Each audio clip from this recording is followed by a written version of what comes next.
मेरे प्रिय मित्रों, नमस्कार। फ्रेंड्स, भारत ने अभी अभी 4 देशों के साथ, जिनके संगठन का नाम है यूरोपीय मुक्त व्यापार संघ, इनके साथ मुक्त व्यापार समझौता किया है और इसी विषय पर मैं आज आप सबसे बातें करने जा रहा हूं। मुक्त व्यापार समझौता और इसके उन पॉइंट्स पर ही मैं आप सबसे बातें करूंगा जो प्री और मेंस दोनों एग्जामिनेशन की दृष्टि से आपके लिए इम्पोर्टेंट होंगे। राइट, आइए शुरुआत करते हैं। मुक्त व्यापार समझौता, फ्री ट्रेड एग्रीमेंट, यह इकोनॉमिक्स का आपका इंडिपेंडेंट टॉपिक है। इसे आपको अच्छे तरीके से समझ लेना चाहिए, पढ़ लेना चाहिए, क्योंकि अब लगातार इस पर आपको खबरें पढ़ने को मिलती रहेंगी। हम लोगों का जो ऑनलाइन कोर्स है उसके तहत बकायदे इंडिपेंडेंट लेक्चर के तहत मैंने फ्री ट्रेड एग्रीमेंट को समझाने की कोशिश की है, क्योंकि ये जो फ्री ट्रेड एग्रीमेंट है ये एक ही प्रकार का नहीं होता, कई प्रकार के होते हैं, उनकी श्रेणियां हैं। राइट, तो एक बार आपको इन्हें अच्छे से जान लेना चाहिए। दोस्तों, जहां तक एक सामान्य जानकारी का सवाल है, डेफिनेटली मैं यहां बताना चाहूंगा कि इसके चरित्र को आप कैसे समझेंगे। देखिए, एग्रीमेंट का मतलब आप जानते हैं, एक समझौता है। ठीक है, किस पर किया गया एक समझौता है? फ्री ट्रेड, और ट्रेड के बारे में किया गया एक ऐसा समझौता है जो फ्री की बात करता है। फ्री ट्रेड, इसका मतलब यह हुआ कि अगर आप विचार करेंगे, और मैं चाहूंगा कि आप इसी तरह से किसी टॉपिक को पढ़ें भी, क्योंकि तभी उस पर आपकी पकड़ बन सकेगी। इसका मतलब यह हुआ, क्या इससे पहले, जैसे कि अभी हमने जो संघ के साथ समझौता किया है, हमारा जो व्यापार था वो फ्री नहीं था, तभी तो हमने ये फ्री ट्रेड का समझौता किया है। यानी कि पहले फ्री नहीं था। तो वो कौन सी चीज है जो किसी भी ट्रेड को फ्री बनाती है या बंधनकारी बनाती है? तो सीधी सी बात है कि आपको इतनी जानकारी होनी चाहिए। जब हम ट्रेड की बात करते हैं तो इसका जो सबसे महत्वपूर्ण जो फैक्टर होता है, जो घटक होता है, वो होता है टैक्स। जैसे भारत मान लीजिए किसी देश के यहाँ से सामान आयात कर रहा है, ठीक है, वहां से जो सामान वो बुला रहा है उसकी कीमत है 100 रुपए। हमने उस पर टैक्स लगा दिया 100%, तो 100 रुपए का सामान है और 100 रुपए हमने टैक्स लगा दिया, तो उसकी कीमत हो गई 200 रुपए। तो हमारे मार्केट में आकर के उसकी कीमत 200 रुपए से कुछ न कुछ अधिक होगी। इसका मतलब है कि हमने टैक्स लगा करके उस वस्तु के फ्री मूवमेंट को रोक दिया, बाधित कर दिया। अब थोड़ी सी देर के लिए कल्पना कर लीजिए कि भारत ने इस 100 रुपए के टैक्स को हटा दिया।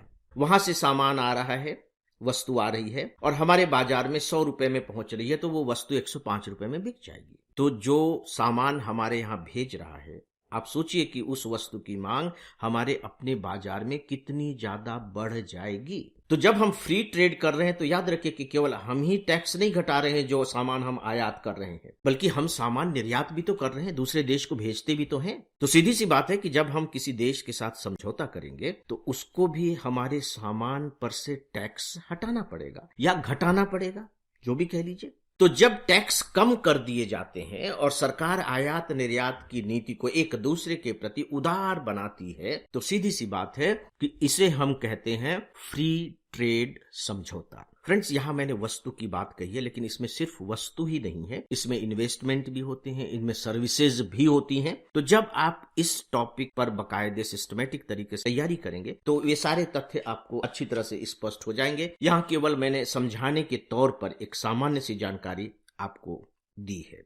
ठीक है, ये समझौता किसके साथ किया गया है? ये जो समझौता किया गया है, ये किया गया है यूरोपियन फ्री ट्रेड एसोसिएशन के साथ, यूरोपीय मुक्त व्यापार संघ। इसके अंतर्गत 4 देश है, ये 4 देशों का एक संघ है। तो सवाल ये उठता है कि ये 4 देश कौन कौन से हैं, आपको जानना चाहिए और बाकायदे एटलस पे जाके इन्हें लोकेट भी करना चाहिए। ये 4 देश हैं।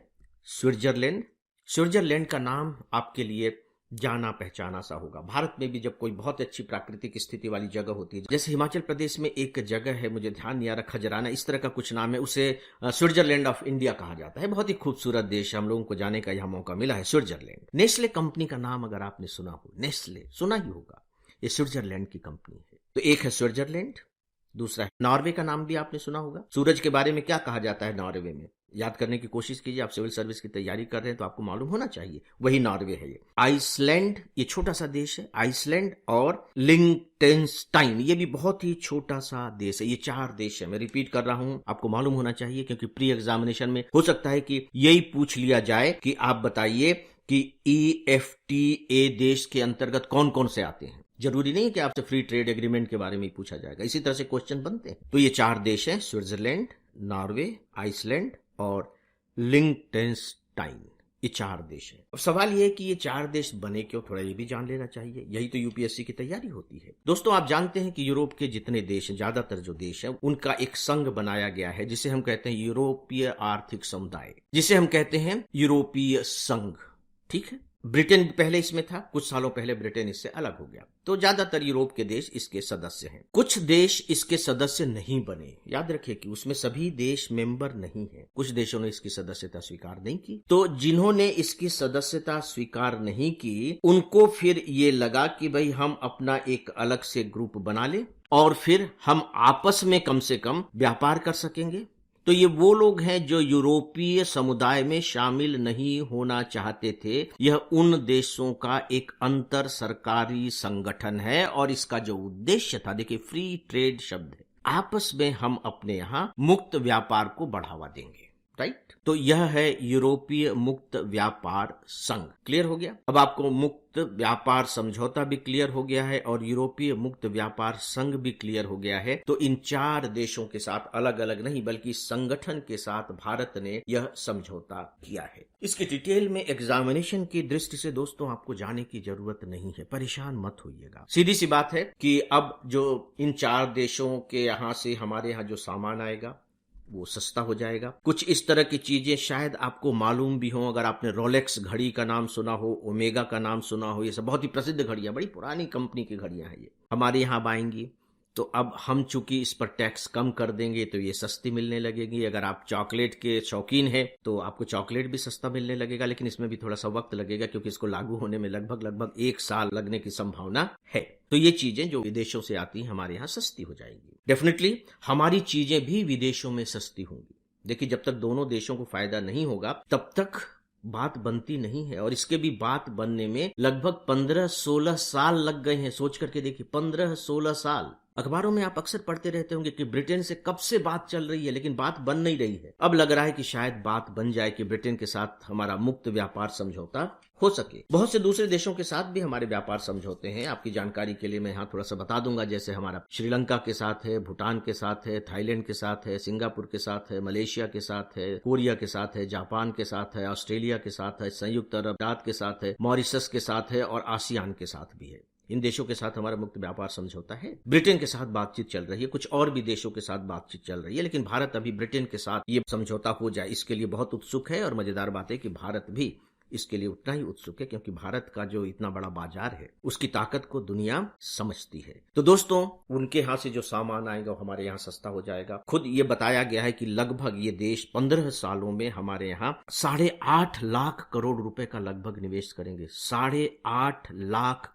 करोड़, कल्पना करके देखिए। और इससे हमारे यहाँ लगभग 10 लाख नौकरियां मिलेंगी। और आप जानते हैं कि किस तरह से भारत को अभी रोजगार की कितनी ज्यादा जरूरत है, आर्थिक विकास को गति देने की कितनी ज्यादा आवश्यकता है। तो हमारा जो आर्थिक विकास है वो तेज होगा। और इसके साथ ही साथ हमारी जो कंपनियां हैं, जैसे हमारी जो फार्मा कंपनियां, दवाइयां बनाने वाली कंपनियां, वो दुनिया में बहुत फेमस हैं। सर्विस सेक्टर आप देख लीजिए, सर्विस सेक्टर में भारत दुनिया में बहुत अच्छा काम कर रहा है। तो हमारी इनसे जो जुड़ी हुई कंपनियां हैं वो भी इन 4 देशों में जाएंगी, वहां उनके दफ्तर खुलेंगे, तो उससे भी हमारे देश को लाभ मिलेगा। तो खासकर इन सब से जो आर्थिक विकास है वो बहुत तेज होता है। और मैं आपको बताना चाहूंगा कि 2030 में जो एक तरह से सस्टेनेबल डेवलपमेंट का जो लक्ष्य रखा गया है, उसके तहत ये बात कही गई है कि ये जो विदेश व्यापार होता है एक दूसरे देशों के बीच में, इनको अपनी भूमिका निभानी चाहिए। तो आप कह सकते हैं कि ये जो समझौता हुआ है ये भारत के विकास को गति देकर उस लक्ष्य को प्राप्त करने में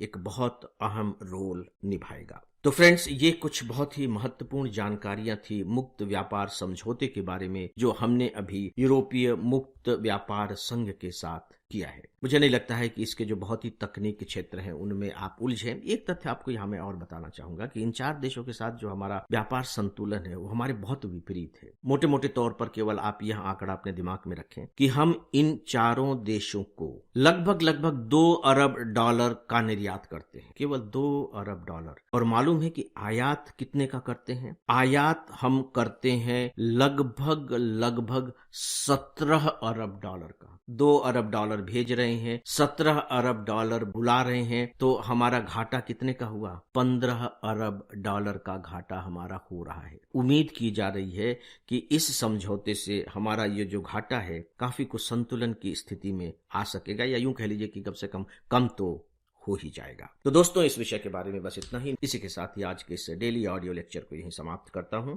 नमस्कार।